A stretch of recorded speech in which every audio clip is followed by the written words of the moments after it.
नमस्कार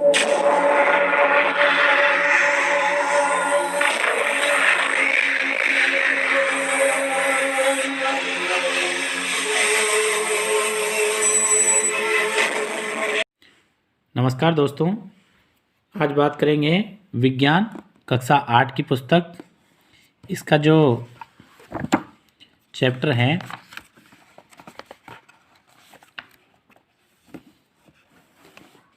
5वां चैप्टर कोयला और पेट्रोलियम। इसके बारे में हम चर्चा करेंगे कि कोयला और पेट्रोलियम का निर्माण कैसे होता है और ये किस प्रकार के पदार्थ हैं।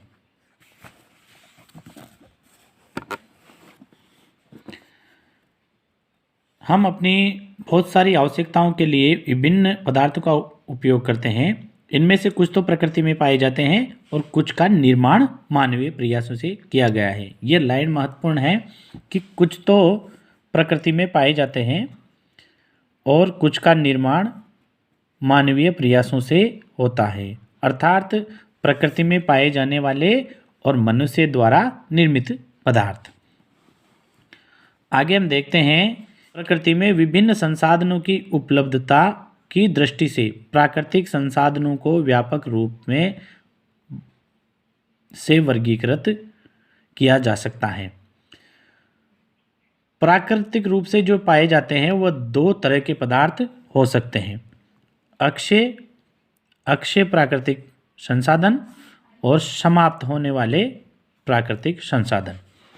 अक्षय का अर्थ होता है कभी भी समाप्त नहीं होने वाले, कभी भी समाप्त नहीं होने वाले,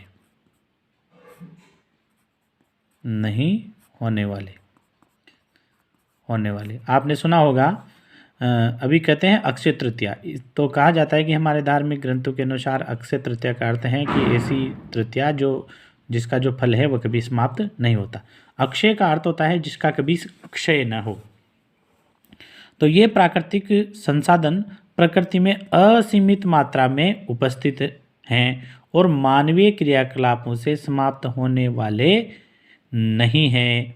जैसे कि सूर्य का प्रकाश, आप कितना ही उपयोग करो, सूर्य का प्रकाश कभी भी खत्म होने वाला नहीं है। वायु है, जिसे आप कितनी भी प्रयोग में लाओ वो खत्म होने वाली नहीं है। यहाँ आपकी शंका हो सकती है कि ऑक्सीजन की कमी हो जाए या किसी अन्य गैस की कमी हो जाए, वो तो हो सकता है, लेकिन वायु सभी गैसों का मिश्रण है, वह कभी भी खत्म होने वाली नहीं है। इसका अनुपात प्रदूषण के कारण से गड़बड़ा सकता है लेकिन खत्म नहीं होगी। दूसरे जो संसाधन है वह है समाप्त होने वाले प्राकृतिक संसाधन। प्रकृति में इन स्रोतों की मात्रा सीमित है, ये ध्यान देना है। प्रकृति में जो ये प्राकृतिक संसाधन समाप्त होने वाले हैं ये सीमित हैं, इनकी मात्रा कम है। ये मानवीय क्रियाकलापों द्वारा समाप्त हो सकते हैं। मनुष्य के जो क्रियाकलाप हैं, हरकतें हैं, उनके द्वारा ये समाप्त हो सकते हैं। इन संसाधनों के उदाहरण हैं वन, यदि लगातार इनका दोहन होता रहा, कटते गए तो खत्म हो सकते हैं।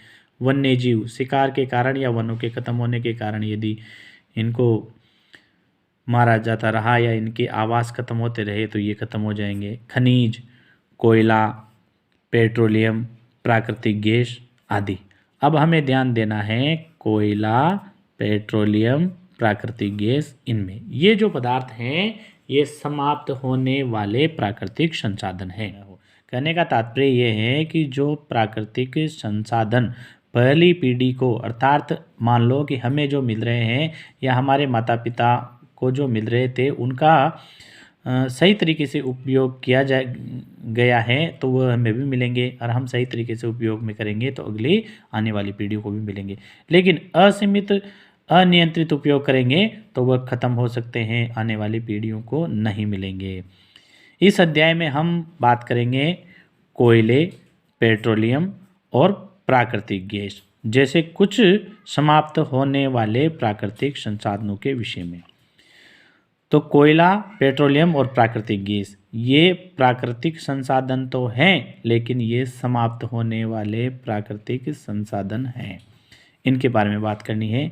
इनका निर्माण कैसे होता है, इनका निर्माण दोनों ही, सभी का, कोयला, पेट्रोलियम, प्राकृतिक गैस, इनका निर्माण होता है सजीव प्राणियों के मृत अवशेषों से, और मृत अवशेषों को बोलते हैं जीवाश्म।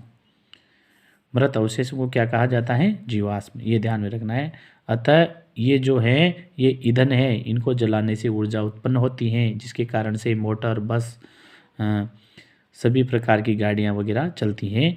तो ये जो ईंधन है ही सही, लेकिन मृत अवशेषों से, सजीव प्राणियों के मृत अवशेषों से अर्थात जीवाश्मों से इनका निर्माण होता है, तो इन्हें जीवाश्मी ईंधन कहा जाता है। ये ध्यान में देना है। जीवाश्मी ईंधन क्यों कहते हैं?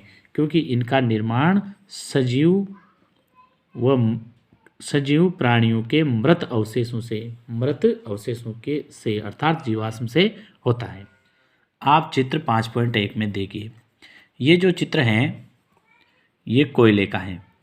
खाना पकाने हेतु उपयोग में आने वाले ईंधनों में कोयला एक है। अभी तो हम जो खाना पकाते हैं वह अधिकतर गैस में या इलेक्ट्रॉनिक स्टोव में पकाया जाता है, लेकिन पहले कोयले से या लकड़ी से खाना बनाया जाता था, अब भी बनाया जाता है। कोयला दो प्रकार का होता है, एक तो ये जो हमें लकड़ी से बनता है तुरंत, और एक होता है जीवाश्म ईंधन के रूप में अर्थात खानों से निकलने वाला कोयला।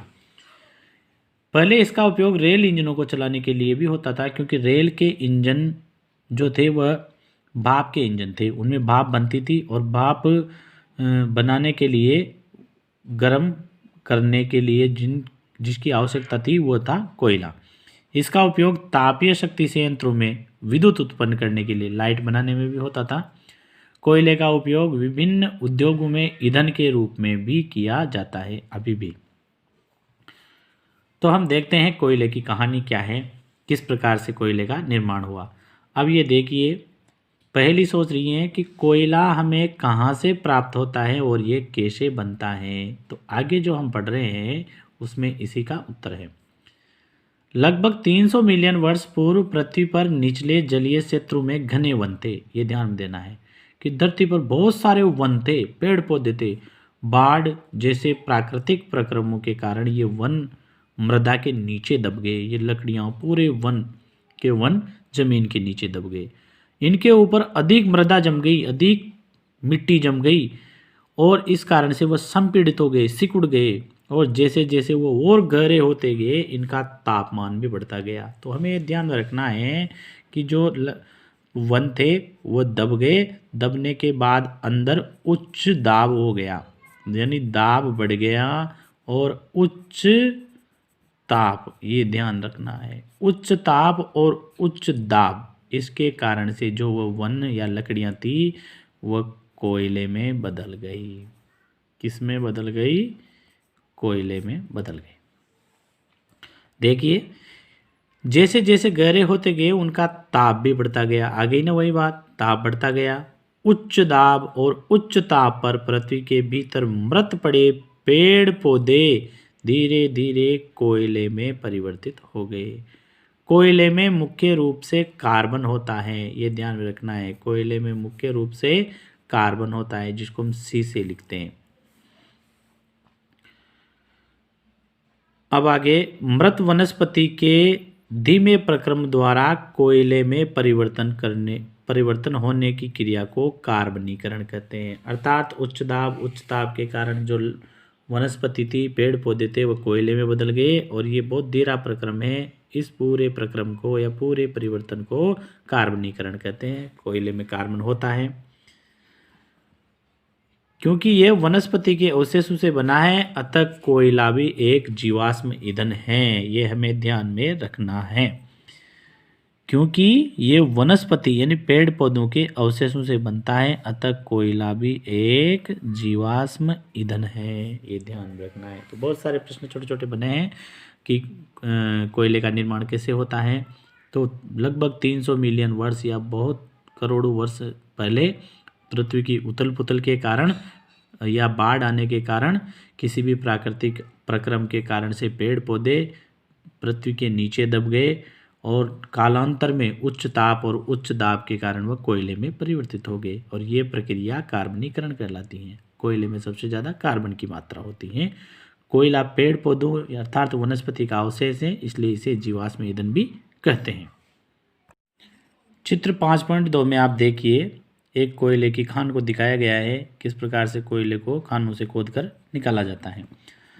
जब कोयले को जलाया जाता है ना, तो वह गर्म होता है और जलने लगता है और ऊष्मा देने लगता है और एक गैस उत्पन्न होती है जिसको बोलते हैं कार्बन डाइऑक्साइड गैस। ये ध्यान में देना है, ध्यान में रखना है कि कोयला जो जलने पर मुख्य रूप से कार्बन डाइऑक्साइड गैस उत्पन्न करता है। उद्योगों में, कल कारखानों में कोयले के प्रक्रमण द्वारा कुछ उपयोगी उत्पाद भी प्राप्त किए जाते हैं। कोयले से कुछ चीज़ें भी प्राप्त होती हैं, जैसे कि कोक है, कोल तार हैं, कोयला गैस हैं, या कोयले से प्राप्त होने वाली चीज़ें, उत्पाद। कोक क्या है? ये कठोर सरंध्र यानी छिद्र वाला काला पदार्थ है। ये कार्बन का लगभग शुद्ध रूप होता है और कोक का उपयोग इस्पात के औद्योगिक निर्माण, इस्पात मतलब लोहा, स्टील, इनके निर्माण में और बहुत से धातुओं के निष्कर्षण में किया जाता है। धातुओं का निष्कर्षण यानी उन्हें खनिज से धातुओं को अलग करने में कोक का उपयोग होता है। दूसरा महत्वपूर्ण जो पदार्थ है वह है कोल तार। ये एक बहुत बुरी गंध वाला काला गाढ़ा द्रव होता है, अप्रिय गंध वाला। कोल तार से प्राप्त उत्पादों का उपयोग प्रारंभिक पदार्थों के रूप में दैनिक जीवन में काम आने वाले विभिन्न पदार्थों के औद्योगिक निर्माण में तथा उद्योगों जैसे संश्लेषित रंग यानी रंग बनाने के उद्योग, औषधि, विस्फोटक, पटाखे वगैरह, बारूद, सुगंध, प्लास्टिक, पेंट, फोटोग्राफिक सामग्री, छत निर्माण सामग्री आदि में होता है। और अन्य कीटों को भगाने में प्रयोग में लाए जाने वाली नेप्थलीन की जो गोलियां हैं वह भी कोल तार से ही प्राप्त की जाती हैं। और आजकल पक्की सड़कों के निर्माण में कोल तार के स्थान पर पेट्रोलियम उत्पाद बिटुमेन का उपयोग। जो उत्पाद हैं वह है कोयला गैस। कोयले के प्रक्रमण द्वारा कोक बनाते समय कोयला गैस प्राप्त होती है। कोयला प्रक्रमण संयंत्रों के, तो कहने का तात्पर्य यह है कि कोयला गैस भी ईंधन के रूप में ही काम में आती है। अब महत्वपूर्ण तथ्य ये है, इसको ध्यान में रखना है कि लंदन में 1800 जीके के लिए लंदन में 1810 में तथा न्यूयॉर्क में 1820 के आसपास कोयला गैस का प्रथम बार जो उपयोग हुआ वह सड़कों पर रोशनी के लिए किया गया था। सड़कों पर लाइट के लिए, रोशनी के लिए कोयला गैस को जलाया गया था। आजकल इसका उपयोग रोशनी के बजाय ऊष्मा के स्रोत के रूप में किया जाता है, ऊष्मा प्राप्त करने के लिए किया जाता है। का आगे का भाग देखते हैं अगले वीडियो में। वीडियो को लाइक एंड शेयर जरूर करें। अभी तक आपने हमारे चैनल को सब्सक्राइब नहीं किया है तो सब्सक्राइब जरूर कर ले। धन्यवाद।